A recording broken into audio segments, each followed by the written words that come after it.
The intermittent rains that we've had all week, of course, are going to shuffle up the grid that you're going to see on the bottom of the screen. Dawson and Ortega on the front row. Dorian and Whitmore on row 2. Dorian hoping for a good qualifying effort. He certainly got it. Pedro Alvarez in row 3 and Palmer Stiles. Of course, the rains have really did shuffle up the grid a little bit. You're going to see that in row 4 a little bit. Roger Kendall, the Aussie, and Jose Luis Martinez, the second of the Gutierrez cars. Row 5, Zach Arcier in the 426 Motorsports car, and Nick Phillip in the number 91 car. Don't think Phillip expected to qualify that high on the grid, but I'm pretty sure he'll take a 10th if you offered it to him. There's Richard Dean MacGyver and Dale Underwood in the Ultra Fury car. Row number 7 is Bernard Strauss and Simon Walton, who has not been out of the top 35 in any of the practice sessions so far this weekend. Row number 8 is Nathan Ferguson in the 78. Pretty sure he'll be happy with that qualifying effort.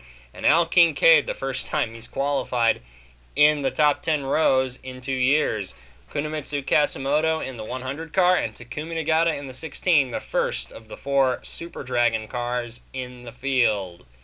Both of those cars are teammates. Paul Gartley in the 18 and Martin Baltino Jr. in the 15. Martin Baltino really happy with his qualifying effort.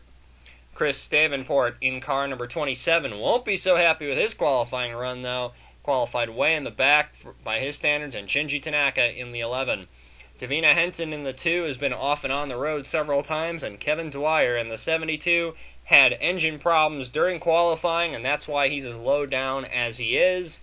Row 13 is Eric Bender in the 66, driving for Sam Morrell. And on the outside of Bender is Raul Bianchi in the second of the Lennard Development cars.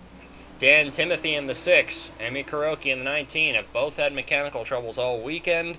Justin Robinson in the 37 and Allison Collada in the 76. Jack Lucas Samson and former champion Stringfellow Vincent. Kristen Wagner driving for Scott Stoidler's team, and Dave Larson in the 54. John Dilks got the most out of that 31 car, and Paul Kucharski, Mark Matthews, and Belen Kumandoros did not set a qualifying time, and neither did Mike Waltzak or RJ Bansma. Bansma's been off and on the road several times across the weekend, and we are green. Bit early to throw the green, Lance. And look at Dale Underwood in the back. He's already having a go with some people. Phillip, I believe.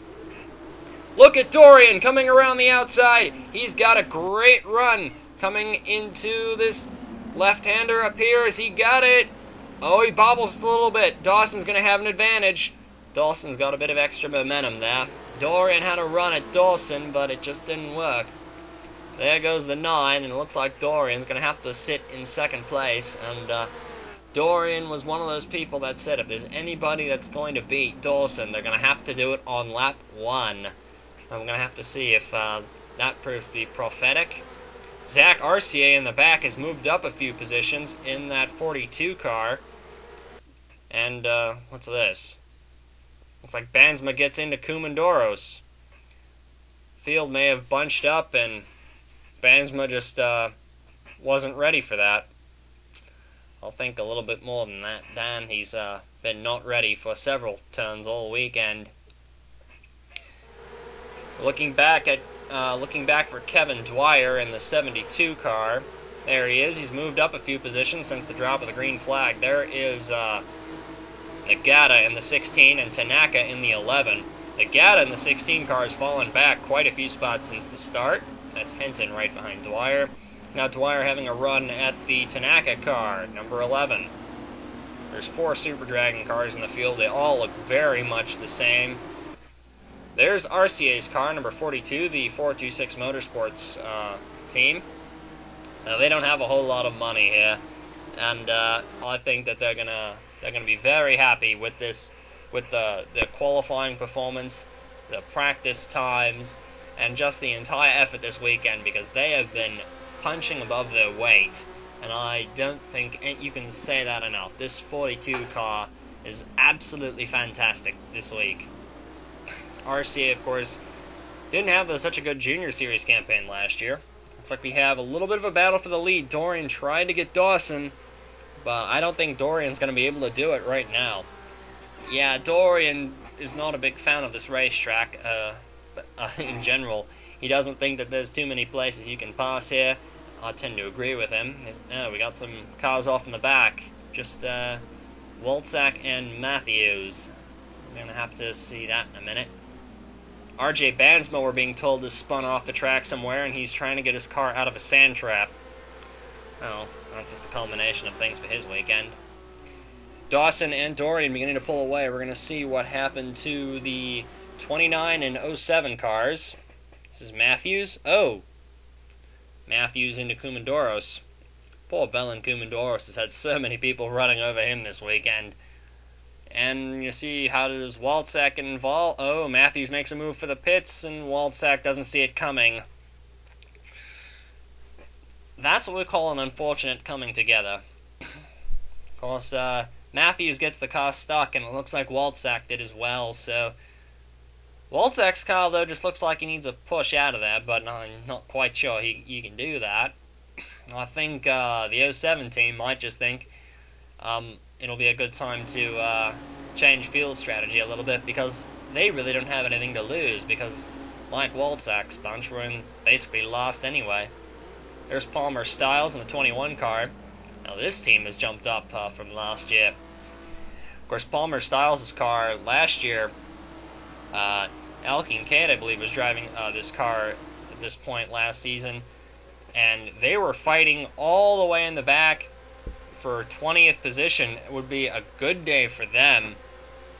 But Palmer's really done a lot for his own team here, just behind the driver's seat, and he's up there fighting for wins. I don't think a win is out of the question for this team.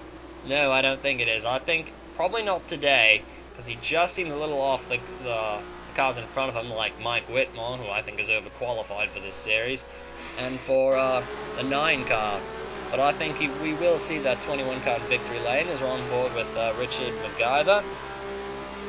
There's another guy who's doing a very good job so far with that Retro 80 car. We're being told that the 17 of Pedro Alvarez is in the pit. Yes, Pedro Alvarez is in the pit lane, so that is why he fell off the timing monitor already, and that is... Looks like, is that Bansma getting out of the sand trap? I believe that's the second sand trap he's been into. Doesn't look like he was in that one for too long. Chris Davenport in the Ace Motorsports car. This is Alexis Rainsford's team. The car owned by Alexis Rainsford. And he's running 13th, and pretty good job by Chris so far. Well, he hasn't run into anybody yet, so that's a positive. He does have a tendency to make some very questionable mistakes, but most of the time, though, Dan, Chris Davenport is a very fast driver. So we're going to have to see how well he does today. Although I think I should say, though, when I first met him, I thought Chris was short for Christina. But let's leave that for another day, shall we? Yeah, best we do. There's Dale Underwood in the Ultra Fury car, running 11th. Very good showing by Dale Underwood and this team. I don't think they expected to be running as well as they are, even though in the press they say they're expecting to fight for wins. There's Kelly Dawson in the 9. One last thing about Underwood is... what is Bansma doing? There's RJ Bansma in the 09 going a lap down already, and this is a pretty big track. Oh, contact with Dorian in the 01. Gonna see, there's Dawson. Pretty good shot coming here from this hairpin. Oh, problems! And there goes Dorian and Bansma off the road. Right near the end of the track. Dorian looks like he's out, and there's Bansma in the 09. Oh, that car's gone, son. I don't think you're going to get that one started again. Saw them both spun off there, went across the AstroTurf, and into the tire walls over there. We're going to have to get another look at that, because that was a bizarre incident. I think bizarre's not the word I would choose. We're going to have to... here we go. There's Robert Dorian. There's Bansma moving around like that's the most mobile chicane I've seen in a while. Into Dorian. There's Ortega, the 8. And it looks like Bansma just completely blows his braking spot. Right there. and just slams into Dorian for, I really don't know why. And the least he could have done was just spun into the wall or something. There's RJ Bansma. Into the back of the 01, and wow. RJ Bansma is out of the race, we're being told. Good riddance.